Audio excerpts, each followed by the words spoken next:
Hello everyone, আমি সৃঞ্জয় চলে এলাম একদম একটা নতুন ভিডিও নিয়ে। এবং এই ভিডিওটাতে বন্ধুরা কথা হবে প্রিন্সের আর একটা বিষয় নিয়ে। সেটা হচ্ছে প্রিন্সের আমরা গতকালই গতকাল আনন্দবাজার পত্রিকার তরফ থেকে একটা ব্লান্ডার করে দেওয়া হয় এবং সেখান থেকে মানুষের সামনে চলে আসে যে মেগাস্টারের প্রিন্সে একাধিক লুক থাকতে চলেছে।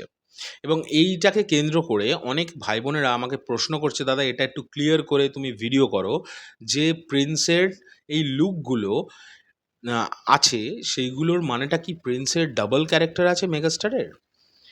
বন্ধুরা, এক কথায় বলছি, না। মেগাস্টারের কোনো দ্বৈত ক্যারেক্টার এই সিনেমাতে নেই। তাহলে ডিফারেন্ট লুক কেন?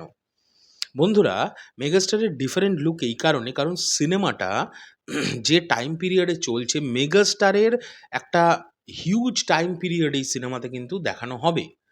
এবং একেকটা সময়ে একেক রকমের তার লুক থাকবে। যেরকম এখন ধরো আমার মুখে দাড়ি আছে, চুল আছে, দাড়িটা আমি ১৫ দিন পর ইচ্ছে হলে এরম বড় করে নেবো। ঠিক আছে? আমার হঠাৎ ইচ্ছে হলো তার ১৫ দিন পর দাড়িটা কেটে ফেলবো, চুলগুলোকেই বড় রাখি। তো এরকম কিছু চেঞ্জেস আছে, যে চেঞ্জেসগুলোতে স্বাভাবিক অর্থে ওটি মেগা স্টার শাকিব খান। তো তাকে যেকোনো লুকে যেকোনোভাবে আমাদের সবভাবেই ভালো লাগে। এবং শুধু আমাদের কেন, ওনার হেটার্সদেরও ওনাকে দেখতে ভালো লাগে।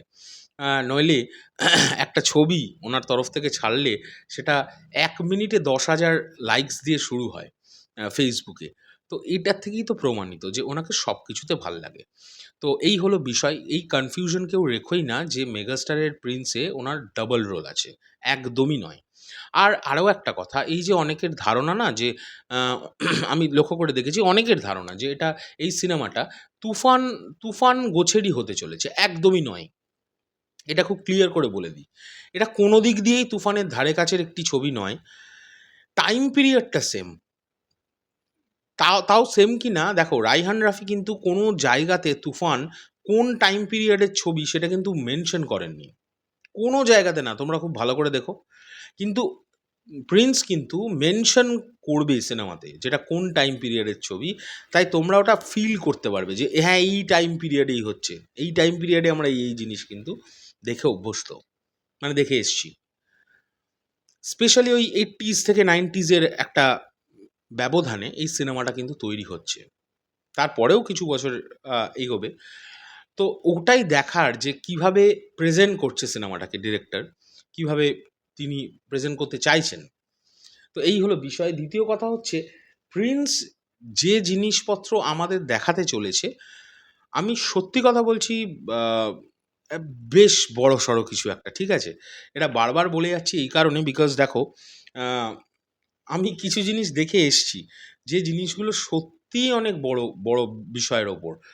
আমি সেগুলো খুব ডিটেইলি বলতে পারছি না। এবার সেইগুলো কমপ্লিট করে আ অন স্ক্রিন সেগুলো যখন প্রেজেন্ট হবে কেমন লাগছে সেটা কিন্তু আমি অ এখনো তো হলে দেখিনি, তাই আমি জানি না। কিন্তু আমার ভাবনা চিন্তায় যেটা আসছে যে ওইগুলো যখন আসবে অন স্ক্রিন, ভয়ংকর একটা কিছু হতে চলেছে। ঠিক আছে? তো এখনকার জন্য এই ভিডিওটা এই পর্যন্তই। ছোট্ট একটা আপডেট ছিল যে আ যেটা নিয়ে আমার মনে হলো আলোচনা করা যায়। তাই আমি ছোট্ট করে আলোচনা করলাম। পরবর্তী ভিডিওতে খুব শিগগিরই দেখা হচ্ছে। টাটা।